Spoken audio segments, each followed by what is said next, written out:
You can hear him. So we'll go ahead and get started. Thank you guys. I know this was kind of short notice, but we did want to try to get this done sooner than later to answer any questions, work out any difficulties, that sort of thing.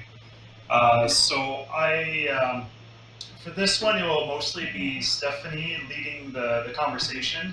She has much greater experience with Zoom than I do. So one comment that I did want to mention is just to make sure that your presenters know that they're going to be doing a live session. And make sure that they understand too what that means. It's not that they're presenting live necessarily, it's just that they are kind of expected to be available for a live question Q&A. So to maybe put on a good shirt that day and make sure that the audio is working, that sort of thing. I've had a couple of inquiries come in and people weren't really sure that they were a part of a live session and what that meant. So that's the only reason that I make that comment, is just to be sure that everyone's aligned there. But at the end of the day, their experience will be, isn't really impacted a whole bunch. They will still connect through the conference platform as they normally do. It's just you as session chairs are doing introductions, bringing them on screen for the Q&A, and that's really about it. So I'm going to go ahead and hand it over to Stephanie to walk through kind of how it all comes together and any particulars that we may need to address. Then we'll open it up for questions, and yeah, we'll go from there. Stephanie. Great, thanks, Dustin. Hi, everyone. We'll try and make this fairly short and sweet for you guys versus last year when everybody was still kind of getting up to speed and have different comfort levels with Zoom. I think most people are pretty familiar with it, but we just wanted to make sure that you're all comfortable with sort of how it's going to come together. The first thing I just wanted to touch on is the logins for Zoom. We have a couple of Zoom accounts. We will create the links for the sessions on our account and send you login information. If you prefer to set it up on your own Zoom, that's 100% fine. Just please let us know today or tomorrow so that we're not duplicating a setup, and so we make sure we have your link tied into FeedLoop instead of ours. That will create confusion, of course. So if you are going to be using our Zoom, I just wanted to point out one quick thing. We did run into a few things last year, and that is because we do have Zoom running on a few sessions running on Zoom. I just wanted to point out that when you log into Zoom, if you notice any of the other meetings that are on there, that are going to be listed on there, have a little red icon going there, that means that session is active. So we just ask that you hold off on clicking the start button and maybe just check with one of us to double check that there isn't something going on that's going to cancel things out. And that just ties into things like if you are wanting to do a dry run or do any testing or something like that, again, give us a heads up, or just make sure that there isn't anybody else in there that might be doing the same thing at the same time, and we're not overtaking each other's meetings on that. In general, you're going to be in a Zoom meeting format, so it should be fairly straightforward what people are familiar with. We're not getting into Zoom webinar, which has a few other quirks and things to be aware of. Couple of things that I will just point out on the Zoom window, and that is you're going to see when you first log in, it's going to be pointing out to you that there's a recording going on. You can stop and start the recording here. You'll be able to see the status here, and you can stop and start it here. We ask that you do try and remember to restart it. If you log in a little early and you pause the recording, to start it up again, just so that we have something. For the most part, we expect to be putting the recorded presentations into FeedLoop after the event, but we do want to have something recorded for the sessions themselves. So that's something to be aware of. The other thing that I want to let you know is on the participants front, that we are going to be opening up and removing any kind of waiting room on there. So people should be able to join the session through FeedLoop, or co-chairs being able to both log into the Zoom link. There should be no problems there where you have to worry about people who's arrived and who hasn't arrived, and admitting people. Will have that set up for it. Of course, when you are sharing sharing your screen and running the presentation, you can share a window. You can make sure that if you're sharing a video or a PowerPoint that has slides in it, just make sure that you click the share sound button at the bottom, or checkbox at the bottom left here. Zoom usually remembers it, so if you remember to do that for your first presentation, it's going to remember that for the second and third and fourth, but it is a good idea just to be aware of it and make sure you're watching for that. The other thing that you can do, and this is a little tricky, it's a little bit newer in Zoom, but there is this Files tab a little further over at the top. And you can try sharing a video from another file. It doesn't work quite as well. You can try sharing a video through the advanced. This is a great feature in that it makes it a little easier to monitor the time on the video and start and stop things without having to toggle around on your screen. The potential downside to it is that it only works with certain file types, and there is a limit to how big the file can be. So we're finding for most of these types of sessions with lots of graphics involved that it's just too big of a file.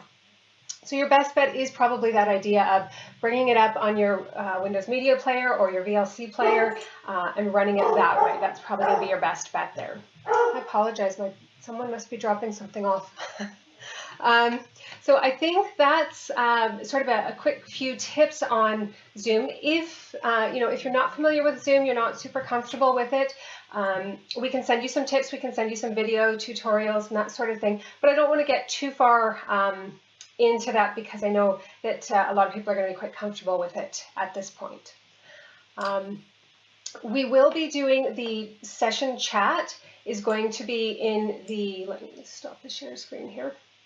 The session chat is going to be on FeedLoop. So if possible, it's a good idea to have both up. You can enter Zoom right through FeedLoop. If your other session chair has started the Zoom, you'll be able to enter it, but somebody does need to start that Zoom initially. So one of you will need to start the Zoom, and then the other one can log in through Zoom or through FeedLoop. But it is a good idea for somebody to have FeedLoop open so that you can monitor that chat on the right-hand side of your session window.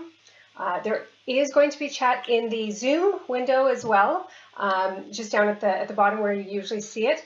So attendees may use one or the other, sort of depends on what their setup and screen size is in terms of what's easier for them to enter in one spot or another.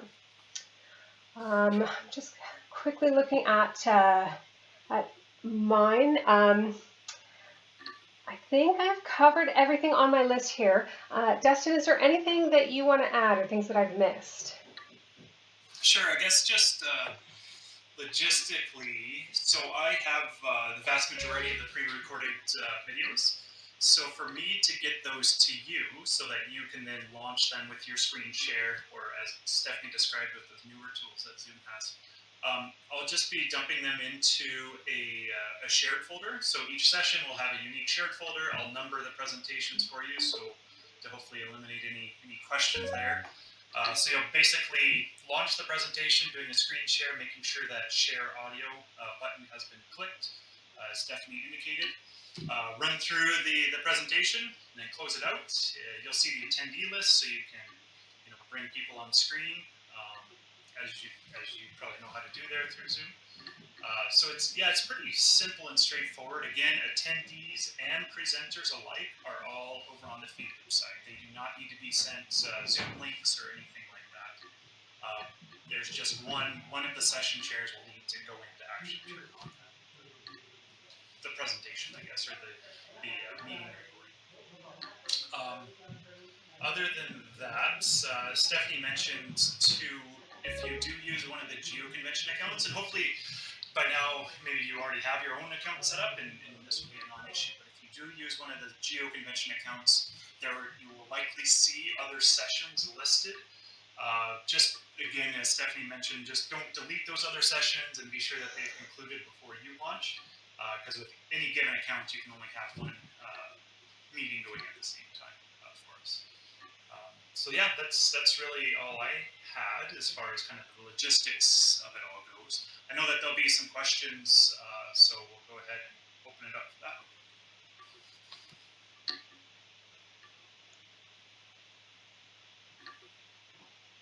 Hey, John.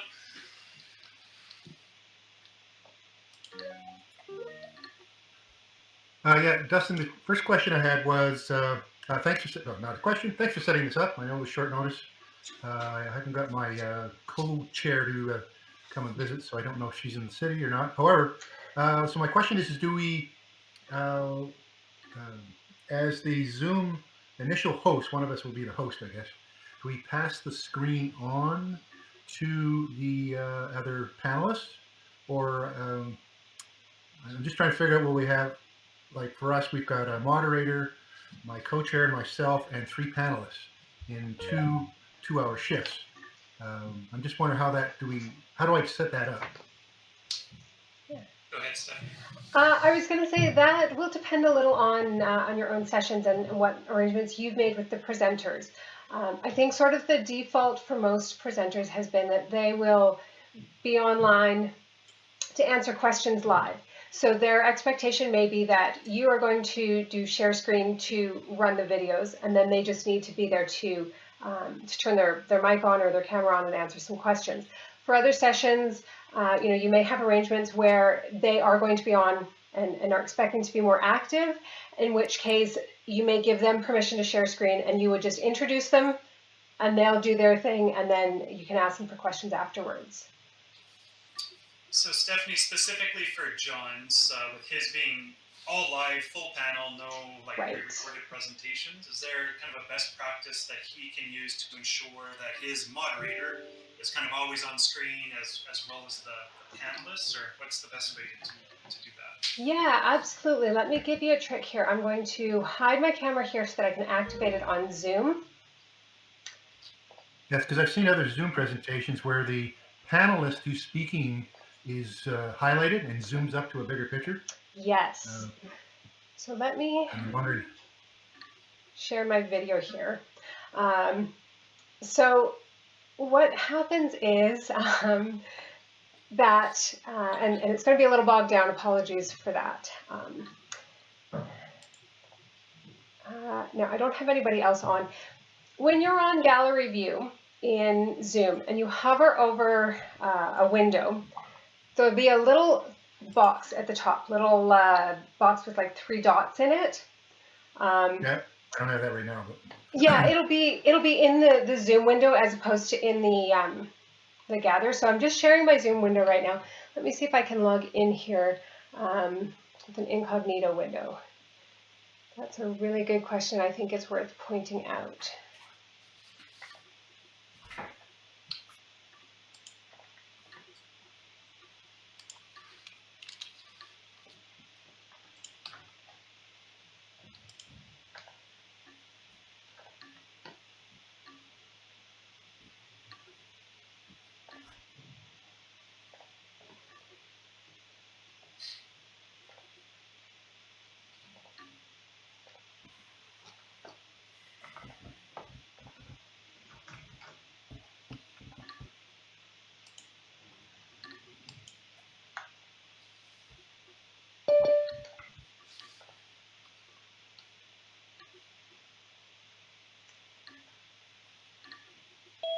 Okay, so now we've got a second window in here, and you can see there's this 3 little dots up here when you hover over. If you move your mouse away and then move it back over someone, when you click on that, there's a little pin button here. So if I pin this, it puts that person front and center. If I pin more than one person, I can go back to this. Now, this looks a little bit like it just did, but essentially you can see on the view up here, we're now in a speaker view instead of gallery view. So if somebody else comes on, it's going to put their photo or their thumbnail up top here. And no matter who's speaking, no matter what other settings are set up, these 2 people are always going to show because they're pinned. To remove somebody from that, just again hover over the 3 little blue dots, do this one here, and remove pin. And now you're back to this. Another way to do that. you can also go up to this little view, and when there's more than one person, there should be a release pin there as well. Oh, one for the actual speaker. Okay. Yes. Now, so I've got 3 panelists and a speaker, or a moderator, Mhm. and 2 co-chairs, and then we'll have a whole bunch of people in the audience. And they'll be asking live questions. They might be sending things in the chat. I guess what I'm trying to figure out is the moderator should be able to see the chat questions, or should my co-chair and I be feeding the questions to her? What we usually would recommend, and this is not a webinar format where only certain people can see the chat, everybody's going to be able to see it, as well as, again, you've got that feed loop piece of things. So what I keep hearing that, and it's muffled. Is that a feed loop, as in feed cattle?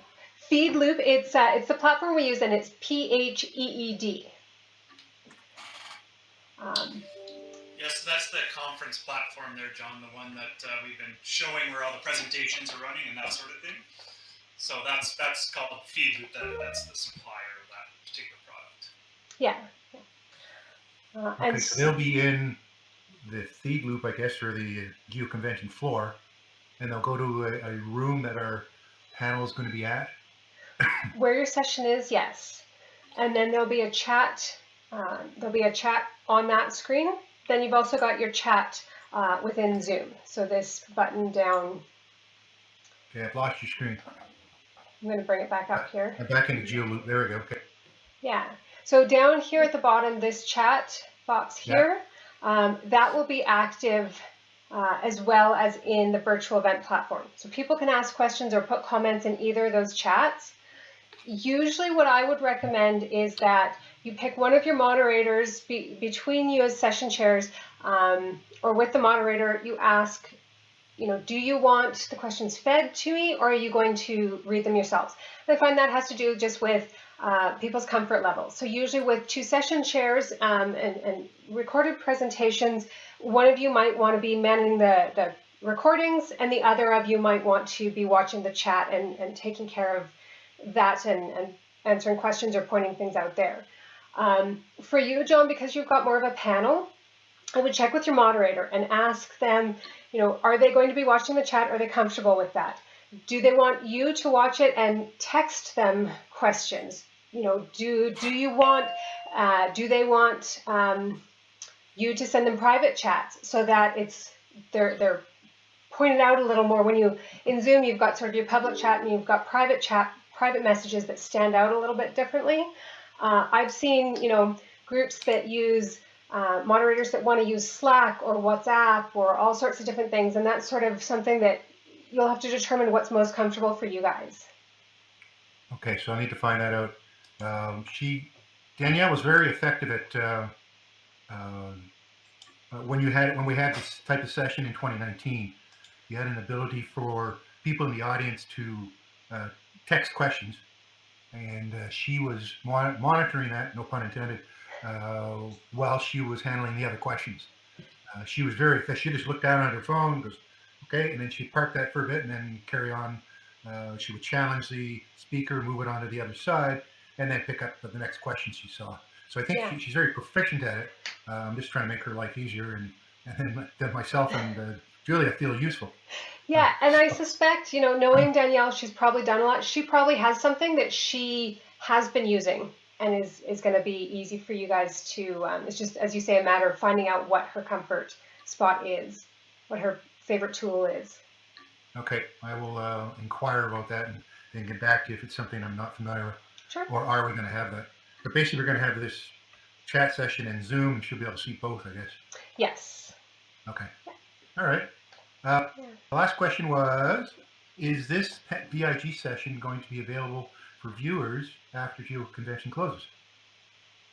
Yeah, that's the plan, is to have it available. So we will set your session up to record through Zoom as it goes. I think it'll be really, really cool to host afterwards. I think we do need to gain the approval of the participants just to make sure they haven't felt during the conversation that they've said something that they don't want to be available, through the end of the year. But yes, that is the intent for sure.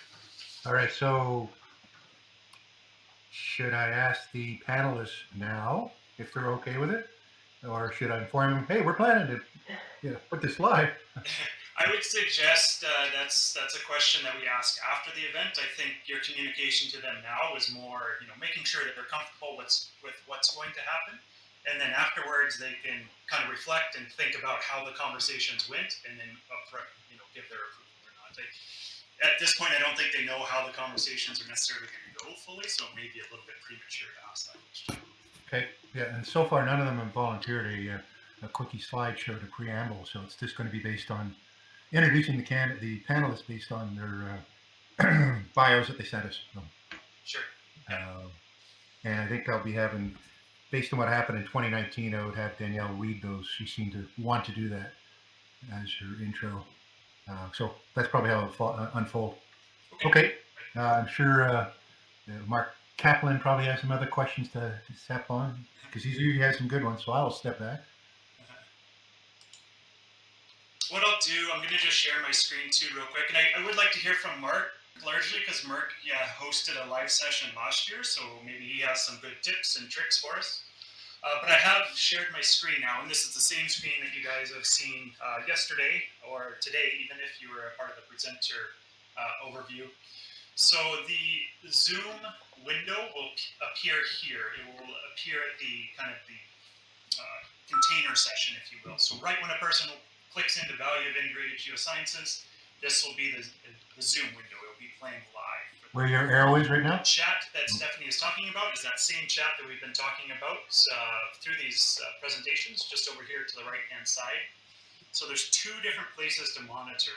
One here in FeedLoop, this is the FeedLoop conference platform. The other one being the chat through Zoom. So kind of two different areas that we need to be aware that people may be typing in messages.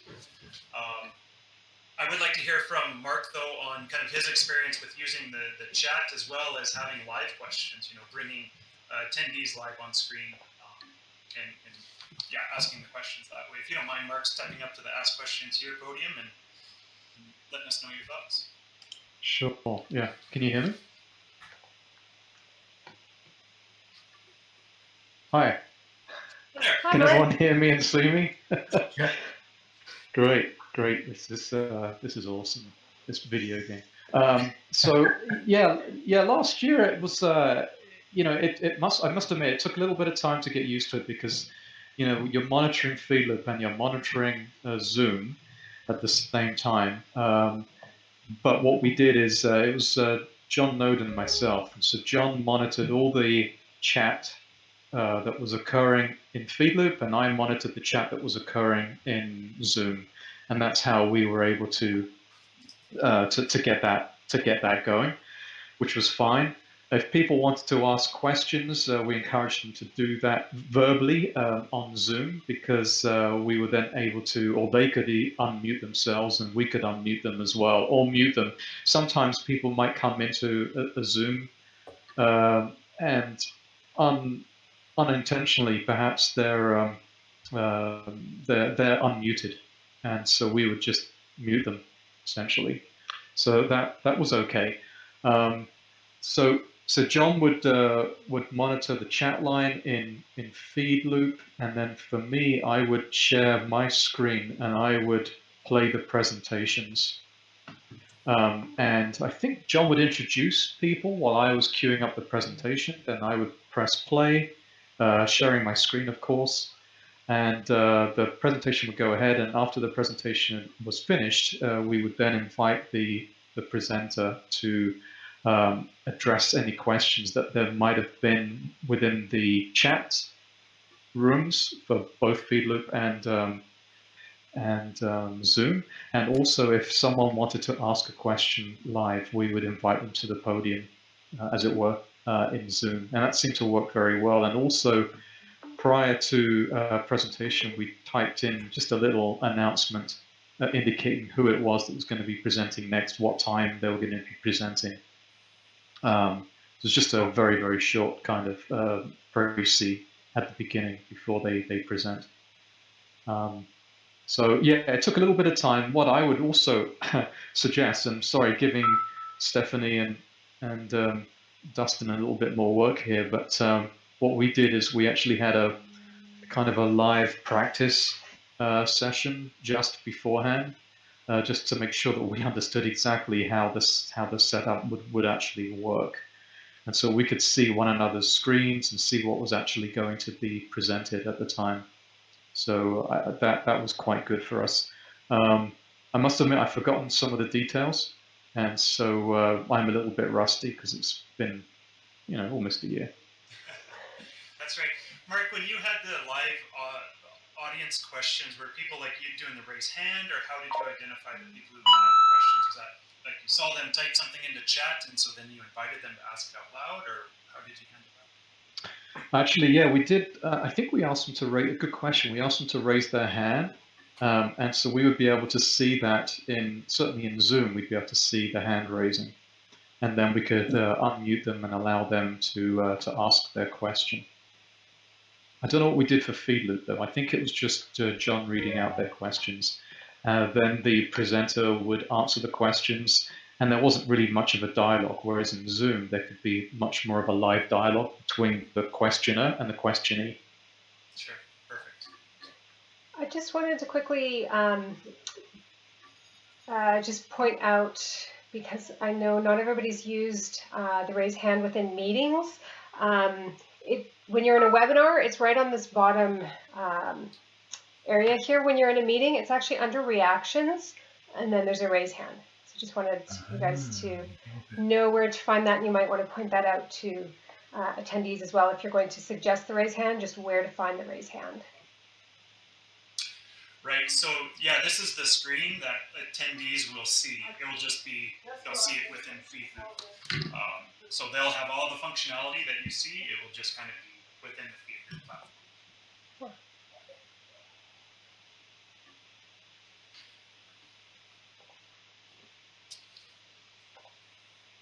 Any other questions?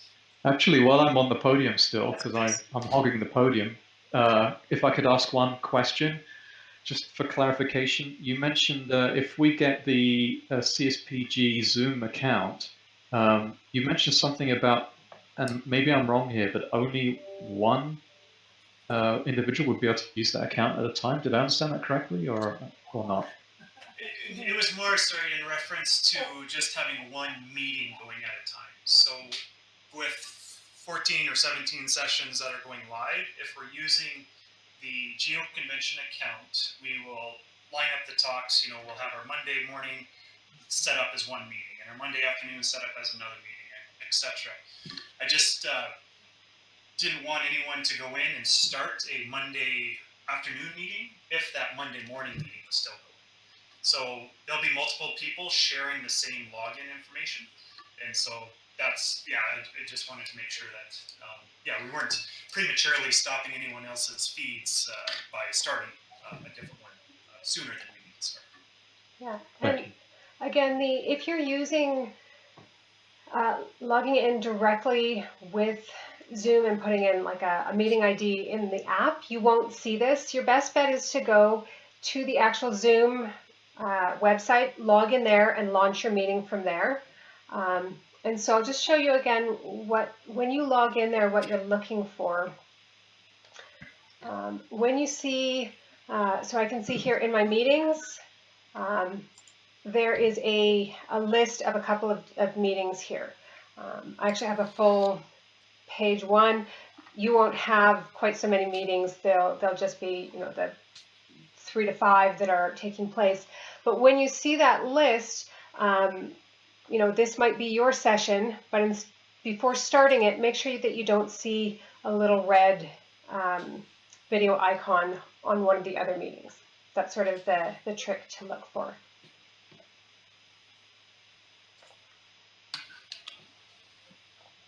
Thank you. Any other questions, John?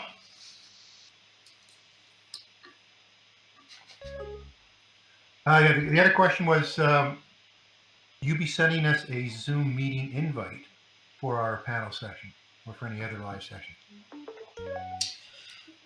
Go ahead, Steph. I was going to say we won't send you a link insofar as saying, John, I'm inviting you to this meeting. Here's a link to log in or to join the meeting. I'm actually going to send you the username and password to go into Zoom and to start the meeting as if you were one of us. Okay, that's what I want to clear, because as Mark said, he had sort of a pre-session to make sure all the buttons worked, and I could see doing that with Julia and maybe Danielle, at least to start it off before we even open it up to any other guests to show up on the Zoom session. Yeah. Now, do we also still have to, when people come in through Zoom, do we have to still accept them, or do they just walk in and walk out? They'll come in and out. So, okay, so while we're doing the practice session, people could jump in and hear the practice session for that matter. They could, they would need the link for it though. Okay, so you're going to give us the NERLY link, is that it? Yes, so we'll give you the login information and the link that you can share with others. It won't be active, so people won't be able to go into the virtual event platform on FeedLoop and join your practice session because it won't be active in that platform yet. So it would just be anyone that you share that link with that could join at that time. Okay, I think I got that. I guess we'll have to roll from the one session, go to a coffee break, and the other session rolls right into it. So it's almost like we're live from 1 to 5. That's right. Okay, so we won't have a practice session for the second group of panelists. Hopefully we'll have figured it out by then. Yeah, absolutely. Okay. Yeah, to Mark's point, we did the practice sessions before the conference started, so I think we were like Saturday, Sunday. We kind of opened everything up and went through it and kind of played around that way. So yeah, I'm happy to line those up with the team here on the call, just to make sure everyone is comfortable with that. Stephanie, specific to John's session and having a moderator, would you suggest that Danielle accesses probably through the Zoom invite link and maybe not through FeedLoop, just because again she'll have a big speaking role? Yes, I would suggest that that's probably good for Danielle. My rule of thumb is if they're going to be going to other sessions, then they could join through FeedLoop. I'm guessing Danielle is just coming and doing this one session. It's easier just to give her the Zoom link. Okay. All right. So when I get that from you, we'll send it on. Okay. Thanks for your time. Thanks for everybody else's patience and listening in. Of course. Thanks, John. Good questions.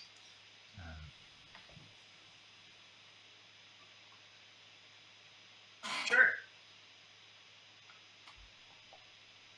Yes, so only I can hear you, Carrie, is not at the podium.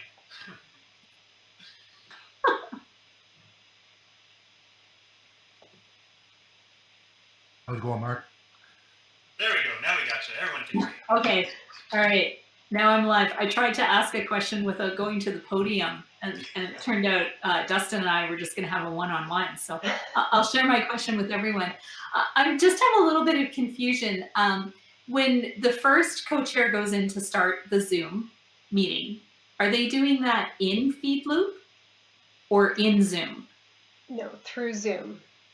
Through Zoom. Yes. Yeah. So Okay. you'll need to go to the Zoom website, log in using the stuff that we give you, and start the meeting from there. Okay. And then the second co-chair can hypothetically just join through FeedLoop? Yes. Yes. But Because I'm assuming the first person that starts it through Zoom won't see the FeedLoop chat. Is that true? you'd need to have it up on another screen. Okay. Yeah, so I think, Carrie, that's kind of what Mark and John did last year, with Mark launching the meeting within Zoom itself, and John over on the FeedLoop side monitoring the chat over there. Okay. Yeah. All right, great. Thank you. I'm clear now.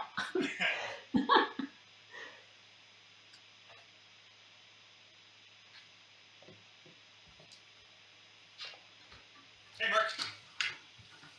Okay, just one thing, and that is, although I didn't do this, I'm just wondering if it would be an issue. Like, yeah, for sure. Now I've got two monitors. Last year I only had one monitor, so I was only able to look at Zoom and not FeedLoop at the same time.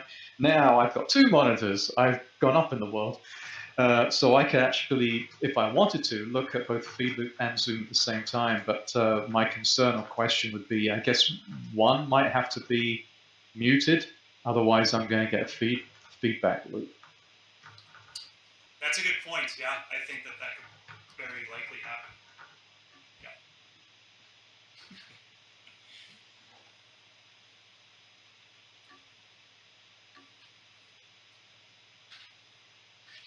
All right, really good. Again, just like before, if there are any other questions, I'll be hanging out here for a bit, so feel free to kind of come up to the stage and we can chat one-on-one if you like. Additionally, we'll send out this recording as we'll do. I'm still working on finalizing the session chair one to get out, but we'll send this one out as well. As our next steps, yeah, please make sure that your speakers are aware that they will have some live Q&A and live introductions. Please also, I'll send out an email to everyone with all of our live sessions. Just let me know if you already have a Zoom account that can host, 500 people or whatever, one of those paid accounts. Let me know if you'll set up your own stuff or if you'd like us to set up an account for you. That will kind of be a next step, and then we'll proceed with setting those accounts up. That's really about it. John, another question? Oh, you're muted, John. Sorry. How do you exit the feed loop gracefully? I'm sorry? How do you exit the feed loop or the... GeoGather, just close the old tab and you're away you go. Okay, but when people come on again, don't they see a frozen character where I last was? No, you just disappear. It's like you teleport. I just zapped up by the Enterprise to see Scotty?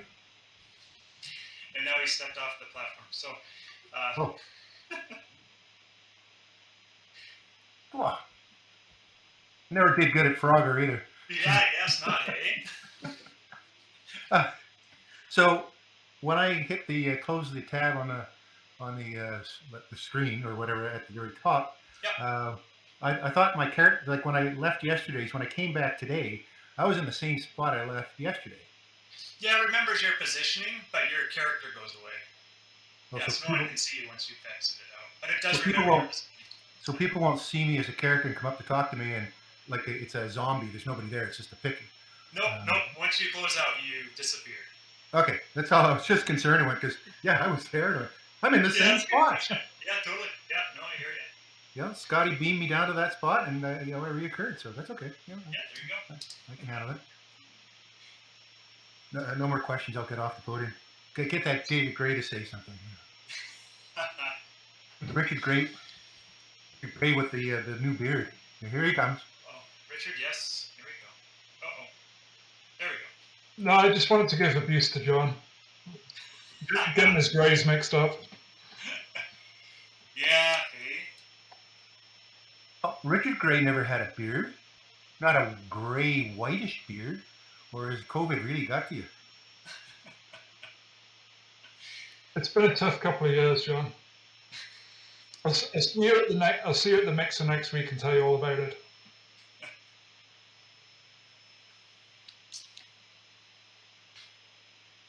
All right.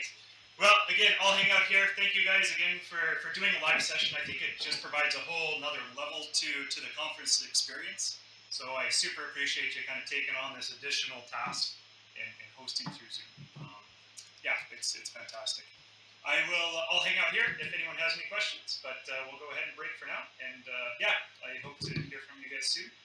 Thank you.